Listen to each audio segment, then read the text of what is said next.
By now, I'm sure everybody knows about the 2JZ. It's a 3-liter twin turbo monster that made about 315 to 320 horsepower.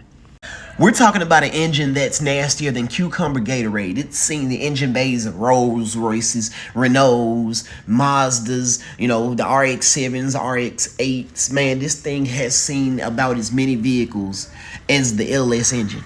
But what people want to know is, where does this thing stack up with the B58? The B58 is literally a German 2JZ, a true competitor to the 2JZ. Sure, people don't like it, but hear what I gotta say. Now, the B58 is a 3-liter twin-turbo closed-deck inline-six that features double Vanos and Valvetronic, but in a simplest term, we'll just say variable valve timing and variable valve lift.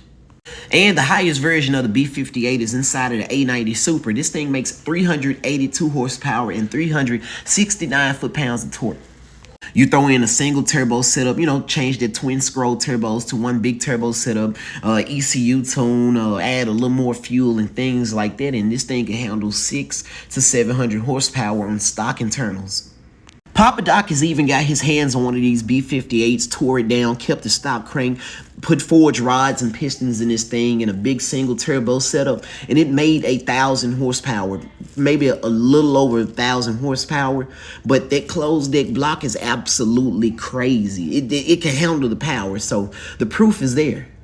This beautiful vehicle right here is a G20 M340i with the X drive. This car also has the B58. Now, these sedans are absolutely crazy. Hell, there's a G20 that just recently set a record, going 60 to 130 in 3.88 seconds, which is very damn fast. I'm talking about if you're trying to roll race one of these things and you're not exactly ready, I suggest you don't do it.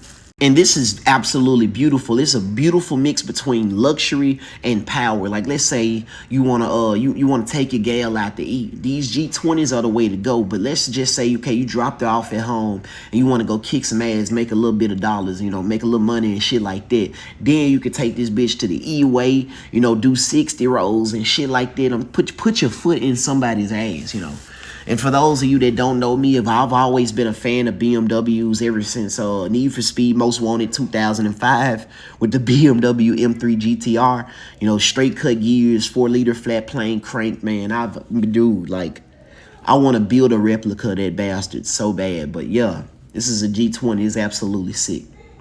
And it's owned by my bro. Go follow him on Instagram. So now here comes the real question that people ask a lot. Which one is better, the 2JZGTE or the B58? Well, considering the fact that I just gave you guys the specs of pretty much both of these, both have closed deck blocks, both are 3 liters, both are inline 6s, both of them use twin turbos, both of them use some type of VVTi. 2JZGTEs, as far as cost, you're gonna find a lot of these things for a lot cheaper than you're going to find a B58, simply because the B58 is still a fairly new engine, but the aftermarket is the same as the 2JZGTE. Now, as far as the B58 though, hell, with BMW in general, anything that is associated with BMW in most people's eyes is associated with reliability issues and things of that nature, because let's face it, the N54, even though it had the potential to touch like 700 horsepower, the preventative maintenance that you got to go through to make sure that it doesn't kill itself isn't worth it to some people. So they associate that with the B58, even though the B58 has been proven to not even have one issue. As far as potential, the 2JZ has been known to touch 4-digit numbers without even opening the bottom end. The B58 can't do that. It can't do that in no way, shape, or form. But it is a damn good engine for what it is. So let's recap. In terms of horsepower limit, the 2J has it. In terms of popularity, the 2J has it. In terms of price, the 2JZ has it, because you can still find like a GTE for about $4,000 to $5,000. Now, need I remind you, for some people that's a lot of fucking money, but you get what you paid for. And plus, the B58 put a bad taste in people's mouth when they found out that the Toyota Supra, the A90 Supra, people hate it because they deem it as nothing more than a rebadged BMW Z4. So in the war between 2JZGTEs and the B58, the 2JZ has it. Now, if you'd like me to pin the B58 against something else like a LS3, for example, let's do that as the next video. If you'd like to see that, comment below. LS3 versus the B58.